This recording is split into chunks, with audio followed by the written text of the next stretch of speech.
Good evening. Last week, Democrats and Republicans in the Senate reached a deal to extend the debt limit, and tomorrow the House is expected back in Washington to vote on that bill. But even if it's approved, that will only fix the problem temporarily.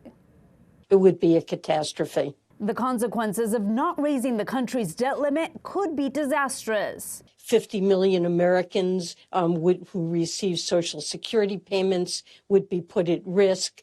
Our troops wouldn't know when or if they would be paid. Treasury Secretary Janet Yellen told ABC News that failing to raise the debt limit could cause the stock market to plummet, taking with it people's retirement savings. There's an enormous amount at stake. A failure to raise the debt ceiling would probably cause a recession. The reason we were teetering on the edge of default and an economic calamity is because Republicans were refusing to join with Democrats. The House returns to Washington Tuesday to vote on the Senate bill that will postpone the crisis until December. We're about 6 weeks away from another timeline and deadline. Last week, Republican Senate Leader Mitch McConnell and 10 other Republicans voted to allow Senate Democrats to raise the debt ceiling. But McConnell warned he will not provide such assistance again. Former President Trump ripped into McConnell at an Iowa rally over the weekend.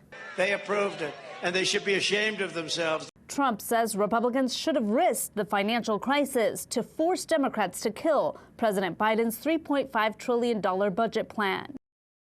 House Republicans say they'll vote against raising the debt ceiling, but House Democrats are expected to have enough votes to approve the bill, which will allow the country to pay its obligations for about 6 more weeks. But we could be in this predicament again in December. Reporting in Washington, Alexandra Limon.